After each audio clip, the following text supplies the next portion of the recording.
Selamat pagi semuanya, semoga kita semua dalam keadaan baik dan sehat. Perkenalkan, nama saya Ayu Pratiwi, kelas 5B Prodi D4 Manajemen Bisnis Pariwisata, Politeknik Negeri Bali. Pada kesempatan ini, saya ingin menyampaikan materi terkait pemeliharaan sarana dan prasarana di gudang pada industri perhotelan dan restoran. Ada 5 topik utama yang akan saya bahas pada hari ini. Yang pertama adalah bagaimana pemeliharaan sarana dan prasarana di gudang. Kemudian yang kedua itu ada macam-macam perawatan sarana dan prasarana di gudang, khususnya untuk hotel dan restoran. Kemudian yang ketiga adalah tujuan dan manfaat dari perawatan dan pemeliharaan yang dilakukan. Yang keempat, manajemen perawatan sarana dan prasarana di gudang atau bagaimana manajemen perawatan dan pemeliharaan sarana dan prasarana di gudang. Dan yang terakhir adalah Computerized Maintenance Management System atau yang sering disebut dengan CMMS. Sebelum masuk ke materi, saya ingin menyampaikan bahwa gudang merupakan tempat penyimpanan material yang dibutuhkan oleh suatu perusahaan untuk menjaga kualitas dan keadaan suatu barang itu agar tetap aman dan layak digunakan untuk kelancaran operasional.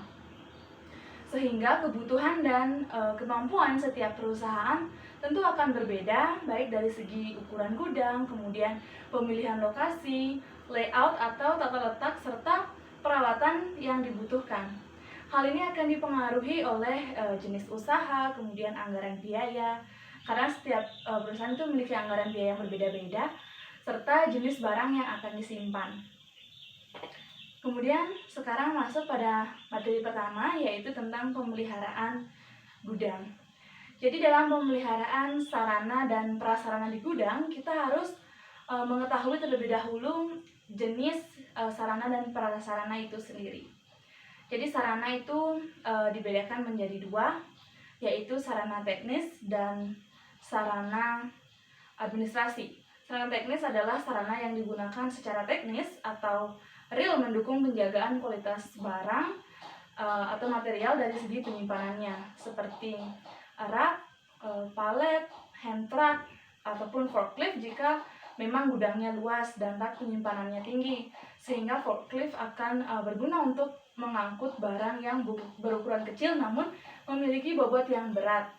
Kemudian ukuran gudang ini biasanya dipengaruhi oleh seberapa besar hotel, karena tentu semakin besar hotel memiliki semakin banyak kamar dan restoran, dan tentu semakin besar kemungkinan lebih banyak tamu yang akan datang ke hotel dengan tujuan untuk menikmati fasilitas dan pelayanan yang ditawarkan, sehingga tempat penyimpanan material yang dibutuhkan pun juga akan semakin besar karena jumlah material yang akan disimpan juga akan semakin banyak. Kemudian ada sarana administrasi. Ini adalah sarana yang digunakan secara administrasi atau tertulis. Biasanya diperlukan sebagai bukti hitam di atas putih ketika melakukan sebuah transaksi ataupun terkait dengan pendistribusian barang. Contoh formulir yang biasanya digunakan di bagian gudang atau departemen purchasing di hotel itu ada purchase order, kemudian ada receiving form, dan purchase requisition form. Sedangkan prasarana itu juga dibagi menjadi dua. Yang pertama ada konstruksi gudang. Hal ini menyangkut terkait dengan faktor internal yang mempengaruhi kualitas gedung dari gudang itu sendiri. Contohnya tata letak, kemudian fondasi, jenis material yang digunakan untuk membangun gudangnya tersebut, kemudian ada ventilasi dan ukuran gudang. Kemudian yang kedua ada lokasi. Ini terkait dengan faktor eksternal, yakni tentang bagaimana pemilihan lokasi gudang. Jadi ketika memilih lokasi gudang ini kita perlu memperhatikan aturan pemerintah terkait area yang bisa dibangun. Kemudian juga terkait dengan anggaran biaya, kualitas infrastruktur jalan, serta sumber daya yang tersedia agar dipastikan dapat mendukung kelancaran operasional perusahaan. Jadi kenapa kita harus memperhatikan peraturan pemerintah terkait area yang bisa dibangun ini? Karena jika dalam hal ini perusahaannya adalah hotel atau restoran, maka tidak hanya lokasi gudang, tetapi lokasi keseluruhan dari perusahaan ini harus diperhatikan. Terlebih jika pembangunan gedungnya ini di tengah pedesaan ya, jadi harus memperhatikan yang namanya green area atau kawasan hijau yang sudah ditetapkan oleh pemerintah agar tidak merusak lingkungan, karena seharusnya industri pariwisata itu menerapkan atau benar-benar menerapkan konsep pariwisata berkelanjutan. Terlebih lagi khususnya di Bali, peraturan tentang tata ruang wilayah itu tercantum pada Perda Bali nomor 3 tahun 2020.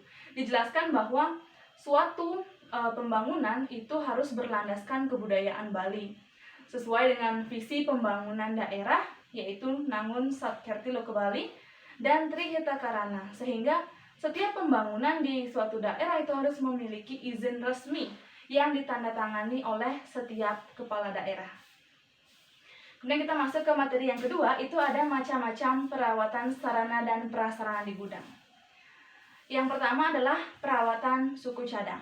Ini merupakan bahan atau barang yang diperlukan secara mutlak untuk menjalankan mesin. Jadi di dunia pariwisata, dalam hal ini perhotelan, pastinya kita memerlukan sumber daya alam dan juga sumber daya manusia agar dapat menggerakkan dan menjalankan suatu bisnis. Sumber daya alam yang diperlukan di sini sudah pasti ya, contohnya itu listrik, air, udara, sinar matahari dan sebagainya. Ini hal yang mutlak dibutuhkan untuk operasional sebagai kelancaran dalam memproduksi produk nyata. Karena di industri hospitality itu kita menjual sebagian besar jasa dan pelayanan. Maka hal tersebut dapat dipenuhi ketika kita sebagai manusia, dalam hal ini customer, dilayani dengan maksimal oleh manusia juga atau staf yang ada di hotel yang berperasaan, sehingga secara tidak langsung dapat mempengaruhi perasaan kita juga sebagai customer. Kemudian ada yang namanya pemeliharaan terhadap keadaan fisik barang. Ini dapat ditinjau dari dua sisi, yaitu gangguan alam dan gangguan manusia. Gangguan yang dimaksud di dalam hal ini adalah unsur penyebab yang menimbulkan penyimpangan sehingga barang tersebut tidak dapat digunakan secara normal. Gangguan alam itu misalnya keadaan atau cuaca dingin, bisa saja juga musim hujan kalau di Indonesia itu yang menyebabkan ruangan menjadi lembab. Kemudian kalau yang disebabkan oleh manusia itu bisa saja kekeliruan yang dilakukan oleh petugas ketika menggunakan sarana dan prasarana, seperti menjatuhkan barang misalnya atau tidak sengaja menabrakkan peralatan di gudang tersebut. Kemudian kita akan masuk ke materi yang ketiga, adalah tujuan dan manfaat perawatan sarana dan prasarana di gudang. Jadi tujuannya yang pertama adalah agar fasilitas atau barang dapat bertahan lama, dan tujuan utamanya adalah untuk menghindari kerugian yang bisa diakibatkan oleh fasilitas atau material yang tidak terjaga kualitasnya sehingga tidak bisa digunakan untuk operasional. Kemudian tujuan yang kedua adalah untuk menjaga keselamatan barang agar tetap aman dengan pemeliharaan tempat penyimpanan. Dalam hal ini itu adalah gudang beserta sarananya. Tentu otomatis mempengaruhi keamanan material yang disimpan juga.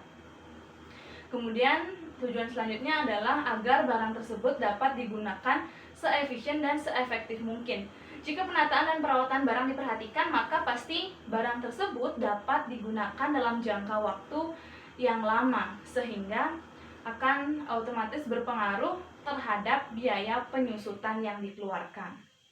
Contohnya, rak besi yang seharusnya dapat digunakan selama 6 tahun jika dirawat dan disimpan dalam keadaan kering dan bersih, maka bisa saja digunakan hingga 7-8 tahun. Kemudian tujuan yang terakhir itu adalah untuk melatih agar penggunanya bertanggung jawab. Karena sudah tentu dengan merawat dan memperhatikan kondisi sarana dan prasarana di gudang, itu dapat menciptakan rasa tanggung jawab yang tinggi serta sense of belonging atau rasa memiliki terhadap barang-barang yang ada di gudang, sehingga akan berdampak bagi operasional perusahaan karena petugas akan menjaganya dengan baik. Kemudian kita masuk ke manfaatnya dari pemeliharaan sarana dan prasarana ini. Yang pertama tentu dapat menjaga agar barang tersebut tetap dalam keadaan baik dan utuh sehingga bisa tetap digunakan. Kemudian yang kedua adalah dapat memaksimalkan manfaat dari barang tersebut sesuai prediksi jangka waktunya. Contohnya jika suatu barang diprediksi dapat digunakan selama 5 tahun, jangan sampai karena kelalaian dalam perawatannya menyebabkan barang tersebut hanya bisa digunakan kurang dari waktu prediksinya. Dan kemudian ada dapat membedakan pemanfaatan barang yang masih bisa dipakai dan barang yang sudah rusak sehingga tidak akan mengganggu operasional. Misalnya, ketika petugas itu melakukan pengecekan sarana dan prasarana secara teratur, maka barang yang sudah rusak dan perlu diperbaiki akan diketahui sehingga akan langsung dapat ditindaklanjuti supaya bisa digunakan kembali untuk barang yang masih bisa dipakai dan dibawa ke tempat pembuangan untuk barang yang sudah tidak bisa digunakan, atau bisa saja ini ditukar ke bagian yang menangani barang yang rusak dengan menggunakan breakage form jika kerusakan yang terjadi akibat kelalaian petugas. Kemudian kita akan masuk ke materi yang keempat, itu adalah manajemen perawatan sarana dan prasarana di gudang. Itu dapat dilakukan dengan beberapa cara.